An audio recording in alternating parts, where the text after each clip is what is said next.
భుజంగం యమునకి విషం కలిపిన ఆహారం ప్రసాదంగా ఇవ్వడంతో యమున అది తిని ఆ కళ్ళు తిరిగి పడిపోయి ఉంటుంది. ఇంకా విహారి లక్ష్మి ఇద్దరు యమునని హాస్పిటల్ కి తీసుకుని వచ్చి ఉంటారు. డాక్టర్ కి చెప్పడంతో విష ప్రయోగం జరిగింది డాక్టర్, ఎలాగైనా కాపాడండి అని విహారి చెప్పడంతో ఇంకా డాక్టర్ ఎమర్జెన్సీకి తీసుకెళ్ళండి అని లోపలికి తీసుకుని వెళ్తారు.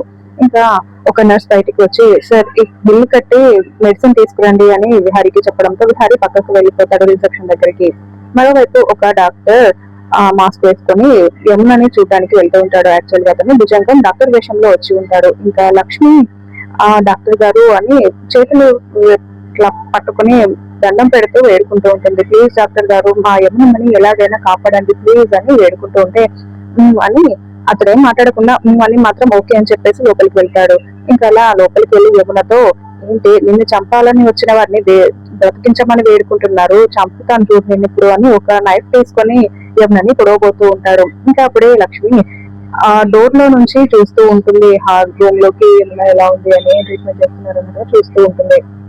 అప్పుడే భుజంగం కత్తి తీసి పొడవబోతూ ఉంటాడు. లక్ష్మి అది చూసి చాలా షాక్ అయ్యి ఒకసారిగా పరిగెత్తుకుంటూ లోపలికి వెళ్లి భుజంగం ని పొడవకుండా ఆపుతూ ఉంటే భుజంగం మాత్రం లక్ష్మిని వదిలించుకోవడానికి ట్రై చేస్తూ ఉంటాడు. ఇంకా అలా ఇద్దరి మధ్యలో అలా గొడవ జరుగుతూ ఉంటుంది.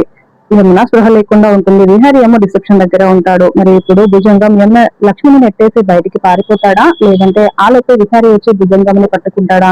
ఇప్పటికైనా ఈ యమునకి వచ్చిన ప్రాబ్లమ్స్ నుంచి సాల్వ్ అవుతాయా చూడాలి. Thank you for watching. ఇప్పుడే నా ఛానల్ సబ్స్క్రైబ్ చేయండి.